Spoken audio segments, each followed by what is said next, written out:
আজকে শুক্রবার। এখন শুক্রবার মানে একটা বিশেষ সম্প্রদায়কে উদ্দেশ্য করে বলা হয়, কিন্তু আমার ইচ্ছে করছে জানতে যে শুক্রবার তুমি কাদের? হিন্দুদের, মুসলিমদের, না সারা ভারতবাসীর? কাদের? আমরা জানি শুক্রবার করে মুসলিমরা মসজিদে গিয়ে নামাজ পড়ে, এটা আমরা জানি। কিন্তু তার সাথে কী করে আমরা এটা ভুলে গেলাম?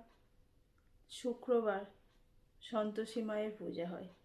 শুক্রবার যারা অনুকূল ঠাকুরের দীক্ষা নিয়েছেন তারা জানেন শুক্রবার অনুকূল ঠাকুরের জন্মতিথি। শুক্রবার আমাদের দেশ স্বাধীন হয়েছিল। এবারে বলো শুক্রবার কাদের? হিন্দুদের, মুসলিমদের, না সারা ভারতের?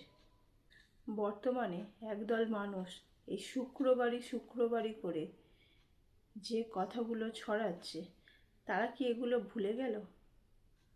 তারা তো সনাতনী হয়ে কি করে ভুলে গেল? মা সন্তোষী সনাতনীদের দেবী নন? অনুকূল ঠাকুর সনাতনীরা পূজা করে না? আর আমরা যে দেশে বাস করছি সেই দেশও শুক্রবার স্বাধীন হয়েছিল। তাহলে শুক্রবারটা কি করে এত বিরক্তির কারণ হয়ে উঠল? শুক্রবারটাকে কি করে এত ছোট করে দেখা হয়? আমরা ভারতবাসী হিসেবে সবার গর্ব করা উচিত এই শুক্রবারটাকে নিয়ে। আমরা সবাই শুক্রবারই, কারণ এই দেশটা শুক্রবার স্বাধীন হয়েছিল আর আমরা এই দেশে বাস করি।